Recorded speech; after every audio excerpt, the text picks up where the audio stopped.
Hello Gemini, you wondrous one. I'm just decided to maybe drop the intro. What do you think? Leave a comment below. Should I have the intro back in or should I just come straight in and talk to you? I don't know. But here we are, you and me baby. Let's have a conversation about August. And there's a lot going on. Now Mars is at various points squaring Jupiter, Saturn and Pluto, creating a bit of tension. Although Mars squaring Jupiter makes us very, rah, let's do it, let's be impulsive, let's just do it. So that's not necessarily a bad thing, but there's a lot of eat with the planets and squares and oppositions and it's about us really fighting or moving towards a space where we can express ourselves, our true self. And on the 1st of August, we have the Sun at Trine, Chiron, the wounded healer. Now, Chiron, the wounded healer, is about the wounds that we carry with us that we haven't healed. And the Sun is about our identity.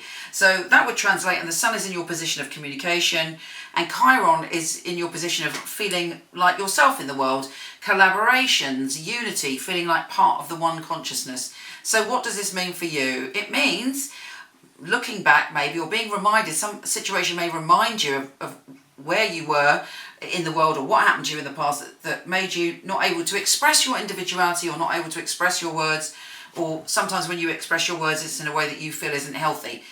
It's individual to everyone listening here, that's a vague theme for you, but it's giving us an opportunity with the Sun to shine a warm light into us to be able to move through and heal that.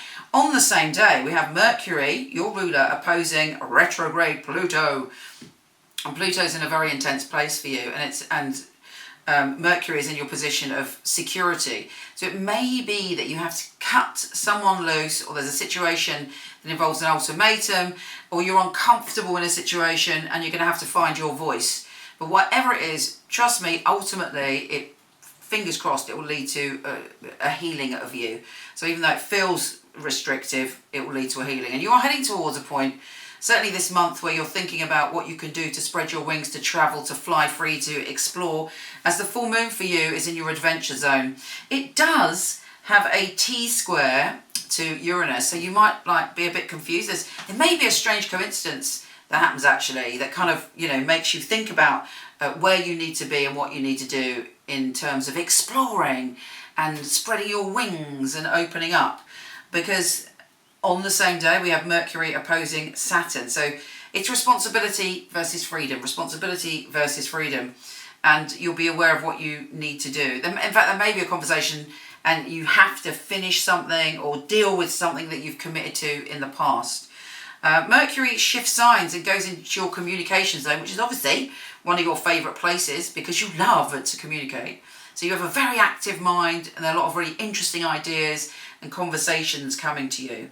The Sun is trine Mars, so you're getting your mojo back when it comes to mixing with people. You may even find yourself standing in front of a group of people or becoming a voice for a group of people, whether that's online, presumably online in this day and age, but you're able to feel confident enough in yourself to speak your truth and to possibly even become a leader in some way, whatever leader means these days. Uranus is going retrograde, so that can create this sense of kind of being cast back into the past for you in some way. Look out for a strange coincidence, maybe to do with an ex-lover or somebody that you have a karmic connection with, and you're over the next wee while you may reconnect in some way, or you're shifting that karma. Mars in Aries is trine Mercury in Leo again. I would say after the beginning of the month, you're super confident when it comes to wanting to put yourself out there and wanting to express yourself and mix and collaborate with the right people, so that's good. Now the new moon is very interesting for you because it's like you're going to get a new idea, a new opportunity to put one of your ideas out there, and you're letting go of something. Sometimes that's really hard to do. We've got an idea or a project that could go on for years. It's not taking off, not working. To let go of that takes guts. So there may be something you have to let go of to give birth to this new idea that really will work for you. And there is a T-square to Uranus. So don't let any sort of little thing put you off or make you change your mind. If you've got to let go of something, let go of it. New information is coming in, new opportunities and new ideas. And that new moon is trine Mars and is sextiling, and Mars is sextiling the North Node. So it's almost like your future is at play, what you're meant to create, where you're going. It's like you suddenly see it, and you have the drive, thanks to Mars, to go for it. I mean, I'm not saying it's not going to create waves, but it's like, wow, your courage is evolving and growing with that. Mercury's then shifting signs again and going into your home and family zone. Second half of the month, you're quite focused on your home and family and how to make yourself secure and how to make, deal with any issues that have been there. The sun is going into that zone too, so you're like more confident and more at ease when it comes to your home and family. And there's a lot going. Mercury is also trine Uranus. You are dealing with unexpected issues, but these unexpected issues are powerful for you and right for you, and you can handle it. Don't forget, you are the Gemini. You can switch here, you can switch there, you can change direction, and you're going to need to this month, but it's a good thing. Wow, I mean, there's just so much going on. Mercury is trine retrograde Jupiter. Unexpected fabulousness coming. Issues to do with power, you finding your power. And finally, Mercury is opposing Neptune. Don't succumb to illusions when it comes to a job. Keep your feet on the ground, but do use your imagination, which is shit hot at the moment. I'm not supposed to swear, but there you go. Okay, let's have a little look what the tarot have to say for my fabulous my fabulous Gemini people. I take that back, don't be offended. Gemini, I'm fully focused. I've got this. Okay, Gemini, what is going on for you? It's for 3 cards. Gemini, the first card, actually funny I said Virgo, maybe you need to look out for a Virgo who's coming in, because this is the King of Pentacles, Taurus, Virgo or Capricorn, yeah baby.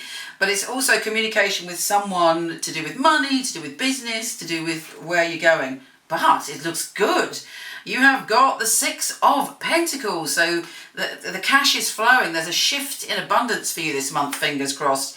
And you're feeling stronger in yourself, more able to push ahead. Also look out for a fire sign, Aries, Leo or Sagittarius. Now, be a bit cautious. There may be someone who's seeing suddenly things moving on for you.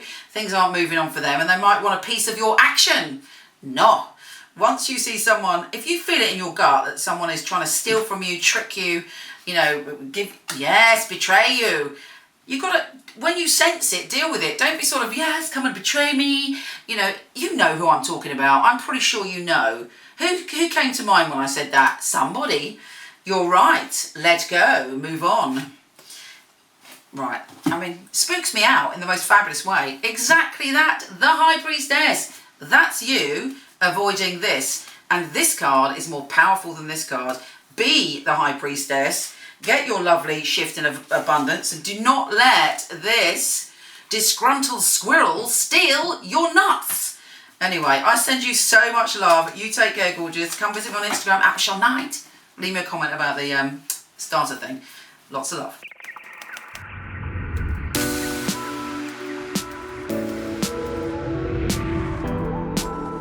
Hi gorgeous, before you go, check out my new film on my fabulous psychics. A lot of people ask me for readings, I don't do them anymore, but for over 20 years I've had an award-winning team of psychics that I truly hand-pick. So check out the film, let me know what you think.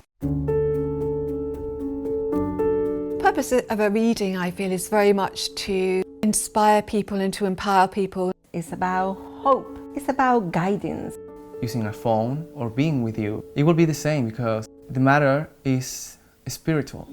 It's very important for me that the client feels spirit with them. So it was a psychic reading. I don't remember the readings right after because it's not myself giving that, it's actually coming from spirit. And it is a bit like a 3-way conversation. I've got the person on the phone, I've got me, and I've got another voice that's telling me things. I even shock myself, things that I come up with, and I think, how did I get that? I'm channeling messages only for one purpose, to help people. It's been able to help somebody have a map back to where they've got lost from. My priority is to connect to your truth and have the best life that you can have. I think in my readings people feel a sense of a safe space where they can really be themselves, let go. You need a feeling of being understood because reading should be empowering. I will make sure when the reading is finished that you're happy with everything. I couldn't do anything else. It's part of who I am. It's what I came here for, obviously. And when they come back and tell you they've got their dream job or the love of their life, that really makes me feel like I'm valued. I love to hear a sigh of relief. A lot of weight has been lifted off their shoulders. We have the answers that we are looking for within ourselves. I know I have the tools to help you. Everything begins and ends with you.